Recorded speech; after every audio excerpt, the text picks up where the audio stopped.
அனைத்து தரப்பு மக்களின் கருத்தறிந்து தேர்தல் அறிக்கை தயாரிக்கும் வகையில் திமுக துணை பொதுச் செயலாளர் கனிமொழி தலைமையிலான குழு நாகர்கோவில் வந்துள்ளது. இது குறித்தான விவரங்களை செய்தியாளர் மணிக்குமார் வழங்க நாம் கேட்கலாம். மணிக்குமார், விரிவான விவரங்கள்.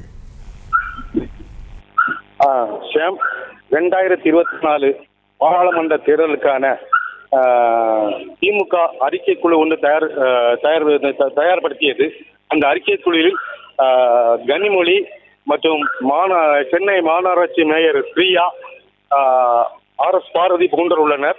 அவர்கள் இன்று கன்னியாகுமரி மாவட்டம் நாகர்கோவிலில் ஒரு தனியார் திருமண மண்டபத்தில் அறிக்கைக்கான ஆலோசனைகள், அதாவது மீனவர் சங்கம், மீன் வலை பின்னோர் சங்கம், ஆசிரியர் சங்கம், வர்த்தக சங்கம், சமூக ஆவலர்கள் போன்றோரிடமிருந்து மனுக்களை பெற்று அவங்களுடைய கோரிக்கை என்னவென்று கேட்டு அதன் அடிப்படையில் தேர்தல் அறிக்கை தயார் செய்வதற்காக ஆலோசனை கூட்டம் நடைபெற்றுக் கொண்டிருக்கிறது.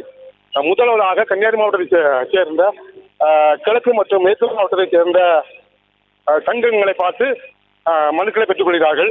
அதன் பிறகு திருநெல்வேலி மற்றும் தென்காசியை சேர்ந்த பொதுமக்களையும் சமூக ஆவலர்களையும் பார்த்து மனுக்களை பெற்றுக் கொள்கிறார்கள். விரிவான விவரங்களுக்கு நன்றி மணிக்குமார். செய்திகளை உடனுக்குடனும் துல்லியமாகவும் தெரிந்து கொள்ள சப்ஸ்கிரைப் பண்ணுங்க.